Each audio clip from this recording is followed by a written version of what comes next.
About a month in, a little less than a month into phase 2, we got a lot of rules, all that kind of stuff, but we are training aircrew people again. We are getting our air crews a chance to get up and fly that haven't flown for 6 months. So if you haven't flown or you're about to need a qualification that's going to expire, you need to let Ken or Steve Ballison know, and they'll try, and Sarah can help arrange a flight for you to get that done. Just look at your own quals. They have a list of who is coming up to expiration on some of the quals or getting you back in. Used to be that you had to flip and start over if it was over a year, but now it's a little bit more forgiving about what experience you've had and how much time you had in. We've got, obviously, from what you've heard and what you've seen, we have a bunch of new pilots that are in the squadron. They're going to be going through training. We are also we've got a lot of orientation flights that we need to do. And now I wanted to let you know that Travis is already having a breakdown here because he found out how many teachers are out there that need orientation flights. It's the AEMs, it's the aerospace education teachers, but these are teachers that teach, a lot of them are part of the military academy, where the kids are going. It's just right off the Peterson. Yeah, CMA, Colorado Military Academy. But those kids they have education, military education, and aviation that are very much a part of their everyday education. So the teachers in that program get 1 free flight. And now they changed it. It used to be what, I think, Rick, you had to be a commercial pilot and some other stuff. Now you don't. So, and our point of contact for these flights is going to be Travis Pettigrew. You want to stand up? So, Travis will be phoning soon. So, they have, apparently CMA has 34 new teachers. So he's going to be working with that program and being in contact with the pilots. So obviously we need to get a bunch of our newer pilots up to speed as soon as we can to help out with orientation flights for the kids, the cadets, as well as these teachers. And Rick, what do you know about JROTC? Anything? No, they asked the question about money, and I think it's going to be the next fiscal year. Okay, into October. Okay. Jen? Yes, sir. Just for what it's worth, with the new school year, CMA is going to have close to 150 cadets. Yep. And Nicole Roberts is trying to run the whole thing by herself, so she's kind of pulling her hair out, so anything we can do to help her out. Let's talk about that and find you the right people. Yeah. In fact, the CMA just qualified 55 new Curry cadets. So they got a lot of kids. But the other squadrons are anxious to have O-rides as well.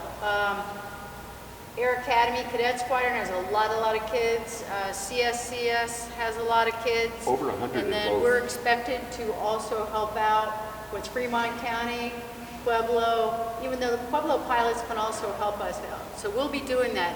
We just have to be really careful about how we do orientation flights right now in this kind of early phase. There's a lot of sanitation, careful headsets, and Mike Career and Steve Balls have been doing a really good job, and I know Mike Wormuth was helping him out. It's helping him out this Saturday too. Okay, announcements. First of all, I don't see Adam tonight, but I want you to know, Mike, that this award came in February. That's how long it's been. This is your level 2 award.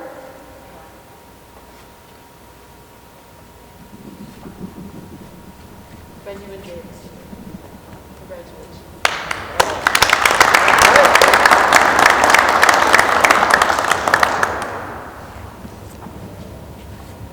Okay, I just mentioned Travis, and he'll be getting a hold of you, and Steve and Mike are working with the O-Rides. This is extremely important. I am leaving town tomorrow, and I am not going to be coming back until next Wednesday. And this is a time I really need to let go and be with my family, at least my eldest son. So we're headed out of town.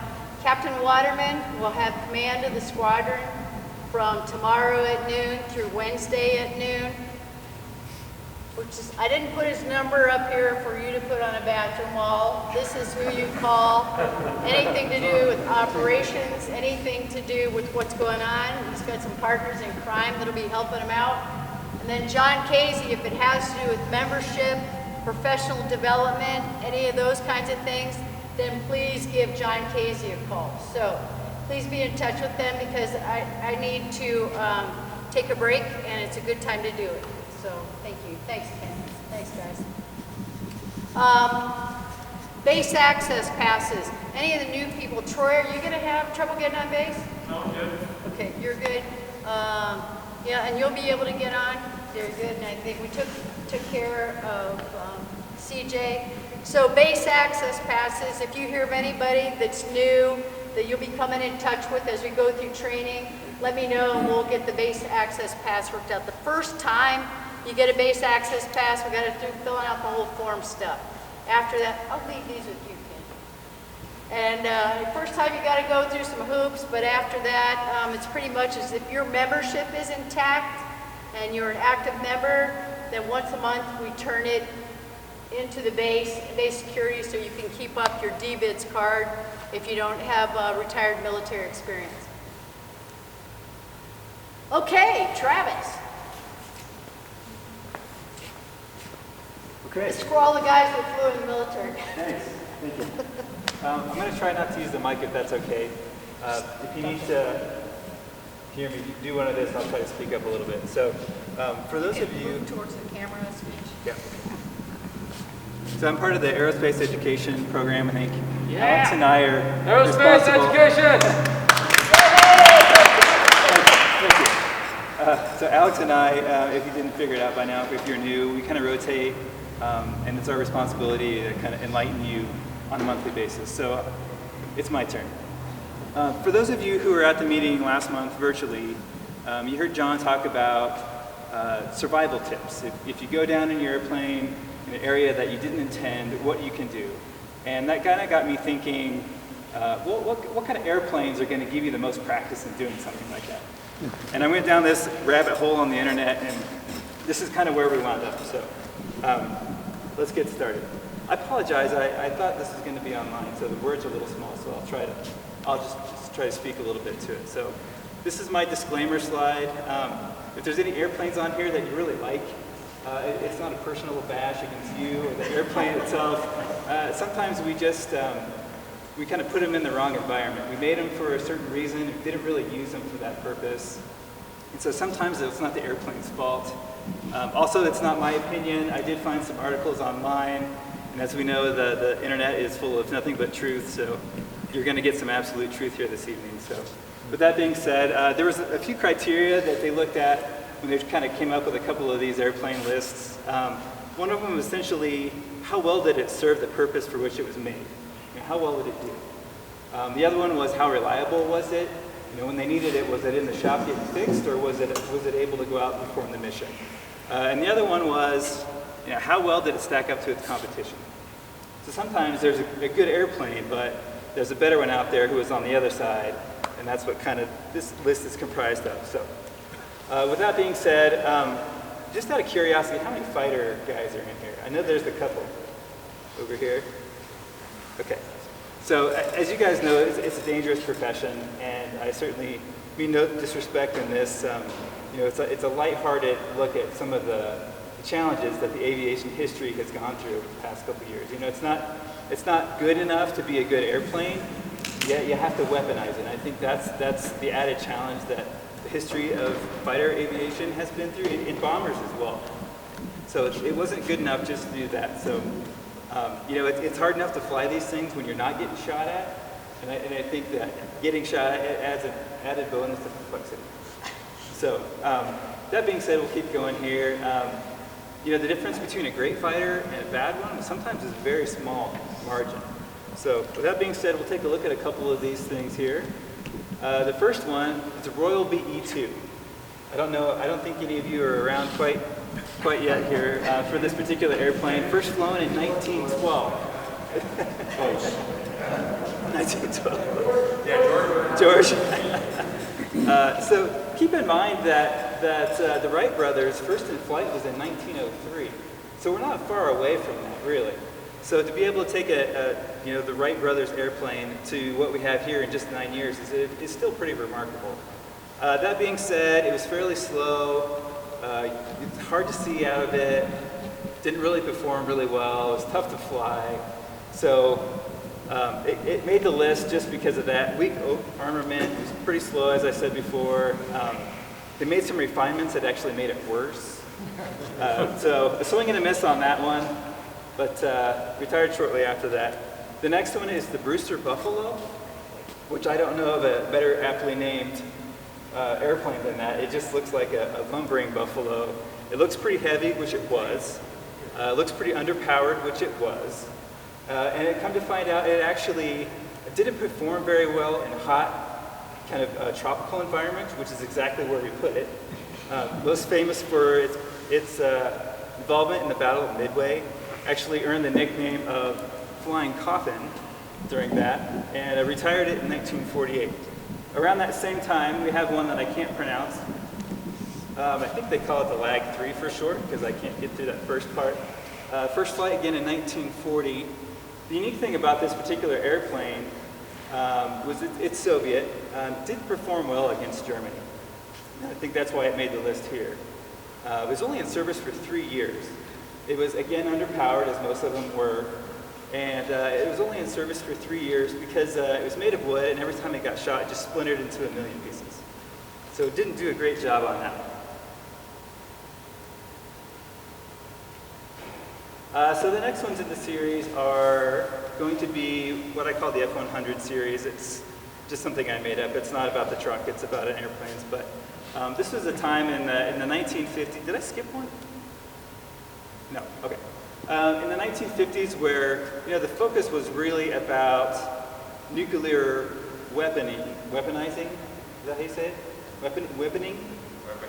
Weaponizing against the Soviet Union. So a lot of that was, we need to be able to carry nuclear weapons, and we need to shoot down Soviet bombers. So that was kind of the two main things that were looked at here. The airplanes we were making were kind of ill-equipped for some of that stuff. I'm getting into some dangerous territory with some of you guys. I know we're going to start to see some Vietnam stuff here. So the first two on the list were F-101 and F-102. The F-101 Voodoo was an interceptor turned fighter bomber. Didn't necessarily do great at any of those. I think they used it for recon mostly. The second one was a Delta Dagger, also a cool name. Poor fighter, poor bomber. They used it briefly in Vietnam, but mostly kind of wound up using it as a drone. The next two, the F-104. Some of you may remember this picture from the little lecture I did a couple months ago on airfoils. So this one has some cool nicknames. They called it the Fast and Beautiful Death Trap, also known as Missile with a Man in it. So with this one, 2,500 were made. 50% of the ones that they used in the Canadian forces actually crashed. 30% of the ones in Germany did as well. So struggled with that one a little bit. With the F-105, I feel like it's we didn't use it in the right way. Designed as a nuclear bomber, which we just tried to use it as a regular bomber. Didn't necessarily work all that well there. And it was easily shot down by SA-2s, which are surface-to-air weapons. This is one of my favorites, the Mikoyan Yuryevich, also known as the MiG-23. 5,000 were made, first flight in 1967. It was kind of the Soviets' answer to the F-111, which I think it looks a lot like, and the F-4, which I know we've got a guy who has some time on that. The great thing about this was it was difficult to fly and maintain intentionally, which I find really funny. So the Soviets, what they did with it, the U.S. called it a disaster waiting to happen. But again, they did it intentionally. So what happened was the engines burned out very quickly. And they did it so that if a different country bought a bunch of MiG-23s and they fell out of the good graces of the Soviet Union, they wouldn't be able to have parts to fix them, rendering them pretty much useless. So that was an intentional ploy on their part, really fascinating. So they intentionally built a poorly designed airplane, which I find kind of funny. Okay, so getting into a little bit more, maybe 4th generation, some 5th generation fighters here as well. The AV-8 Harrier. Do we have any Harrier guys here?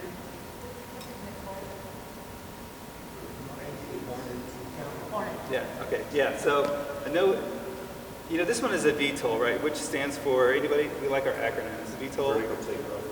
Yes, we'll have a couple in the next slide too, I'll look to you for that. So vertical takeoff and landing, so this one could do part helicopter, part airplane. The reason it got kind of a bad rap was as they looked at it versus the F-18, it had a service record that was 3 times worse as far as the incidents were concerned. So it had a little trouble. We tried to use it kind of as a multi-role. Didn't work all that well. In 2003, I have to read this here, it had the highest rate of major incidents among military aircraft in the service at the time. So it had kind of a bad reputation. Apparently, though, the A4 and the A7 had worse, from what I saw on Wikipedia. So at any rate. Moving on. I always talk about the F-35 Lightning because I think it had kind of a rough start, a little bit bumpy. It got grounded a couple times as it's kind of getting going. It's still fairly new, right? I think the VTOL one, which stands for vertical takeoff and landing. We got some more acronyms here. I think the one that's the carrier one just got released last year, so it's pretty new. High operating costs. I think it gets a bad rap for that as opposed to the F-16 or some of the other, the A-10 and things like that. I personally think it's a great aircraft. I was watching some stuff today about it just to research it a little bit more. I think they're planning on using it until 2077. $1 trillion, it's $1 trillion program. It's a big deal. Out of curiosity, so we can go over these acronyms, I apologize. So CTOL, anybody know what CTOL is? Conventional takeoff and landing, so just like a normal airplane. We have STOVL, which is short takeoff, vertical landing, so kind of like the Harrier. And then, I can't remember what it stands for, but it's the carrier base, so it can land and take off from a carrier. So that's the F-35. Stealth capabilities, which are new to the 5th generation fighters. It's got a really cool helmet, so it doesn't have a heads-up display like a normal fighter does. It's all helmet-based, so the helmet alone is $400,000. It's got cameras around the outside of it, so you actually can look through the airplane and through your body to help with situational awareness.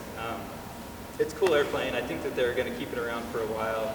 I'm sure there's going to be some newer iterations to it, but that's the F-35. I think it gets a bad rap again because it had kind of a tough start at the beginning. It's a lot more expensive than they were anticipating, so I think that gives it some beef there. So, with that being said, I think we continue to improve. Yes. Which was the one with the oxygen feed problems? So one of the trainers was that the 22? Okay. I think some of the trainers had some oxygen issues too. The 22 was one that Was it? T6 Okay. was passing out for couldn't get any oxygen. Yeah. That's Less than ideal. So yeah, in conclusion, I think that we continue to make great progress and great strides. We're trying to make our airplanes more lethal to the enemy and safer to the air crew. So I think we're on the next step. That's it. Thank you. Hopefully you don't have questions. Those guys like do some really interesting stuff. Okay, Scott. All right. I'm probably the only one in here that's flown every series fighter except the F-105. And Do you want Keith to do got your to do slide? that out at Edwards. And I worked for probably, I don't know how many years, on the F-35 proposal from probably 98 to whenever the contract was awarded, which was in 2000 something. But it's a neat airplane, and it's got so much technology in it that it's just unbelievable. Did everybody sign this? If you didn't, Sign the other one. you're gonna burn in hell. He was given an opportunity, I was witness to it. On your way out, sign this off. If you want credit for safety, there's a requirement in, what is the reg?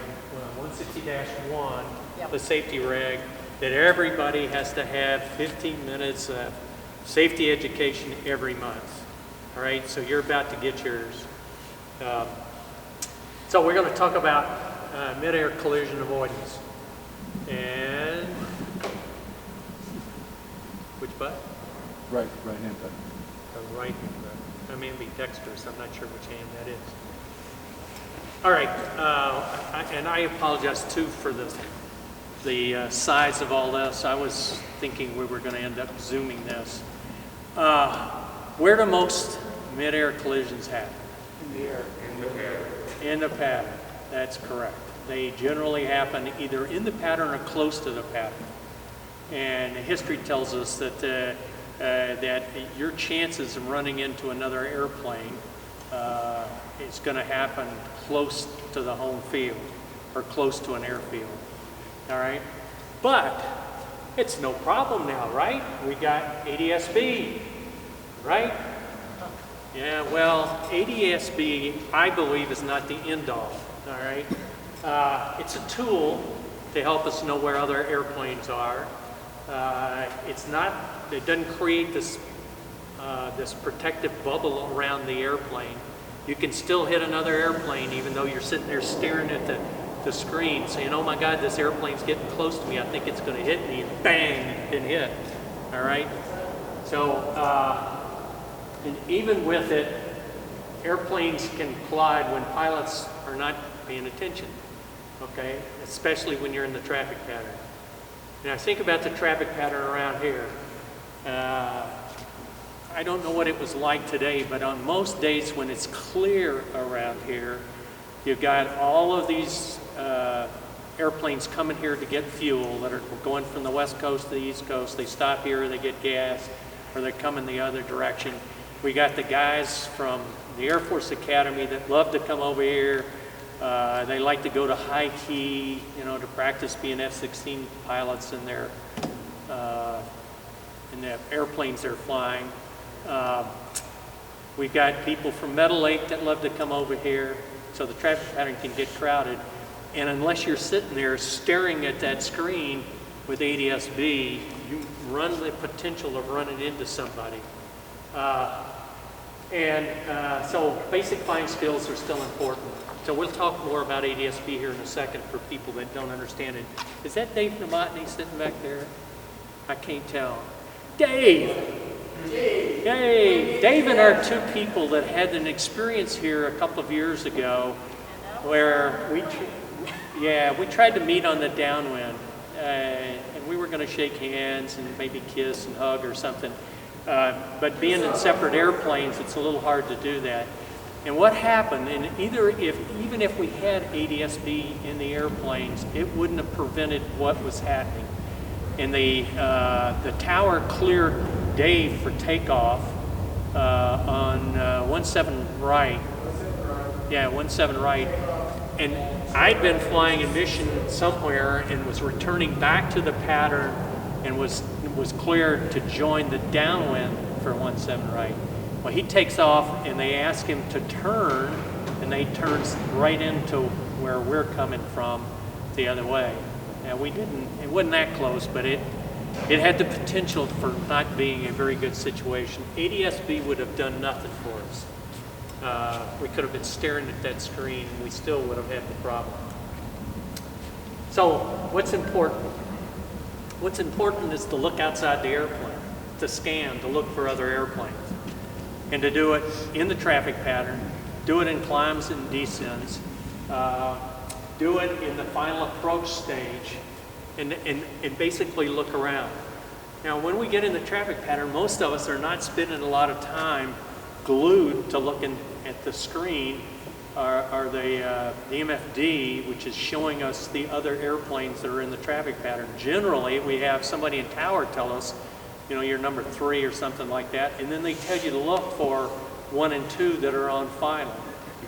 And that's where you need to be scanning and looking and develop the skill to be able to find those other airplanes, because they're going to ask you to actually turn behind them to land. All right? So that there's a basic pattern that most guys use, which is basically you divide the windscreen up and you look and stare for a second in a direction, then you move over and look in the next one, and then the next one. It takes a certain amount of time for your eyes to adjust every time you move around in trying to look. So if you're looking out for somebody on final and you're kind of looking methodically down final approach trying to find that person or that other airplane, you need to stare at the sun at different zones for a short period of time so your eyes adjust and hopefully you will see it. And that's what this block scan pattern is all about. There are other factors that affect vision that sometimes make it hard. Sometimes it's that you've got space myopathy, so at high altitudes and stuff where the oxygen's not as good, you don't see as well. If you get fixated on something, you're staring in one area, but you're not actually looking around or scanning, there's a good chance you will miss whatever it is that you're looking for. It takes about 2.5 seconds to focus on something. So if you're moving real fast, you're not focusing, you're not actually looking for whatever the target is you're looking for. And then the last is contrast. You know, with the smoke that's been in the air here over the last couple of weeks, the contrast that's normally out there that makes it easy to see airplanes is not there. So, ideas for avoiding mid-airs. I'll go through some of these. Well, let's pick a couple of them because, you know, use of landing lights. I don't know about everybody else, but when I take off, I turn on the landing light, and I normally turn it off after I've landed to make it easier for somebody else to see me as I'm flying around out there. And when they pulse in our airplanes the way they do, it's much easier to keep track of and for people to see us. Hemispheric altitudes. Who has flown out in the mountains where you don't have radar, you don't have flight following, and you're headed westbound, and you do it at 11.5?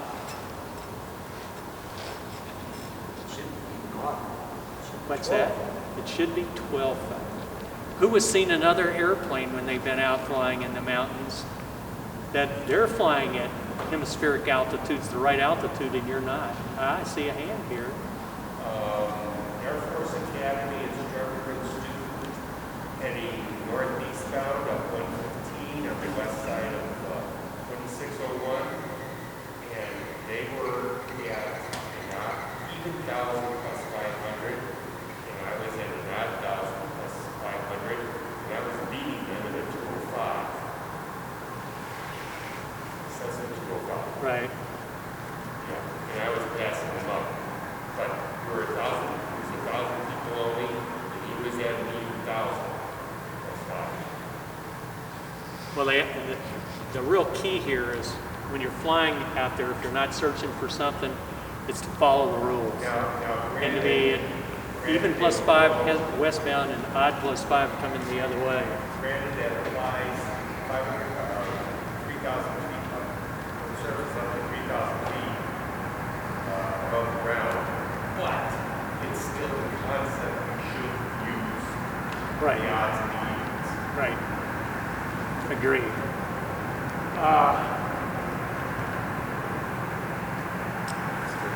I'm looking at number 11 on here, which is executing the appropriate clearing procedures before and during climbs, descents, turns, abnormal maneuvers, and it says in aerobatics. Anybody doing aerobatics in a CAP airplane?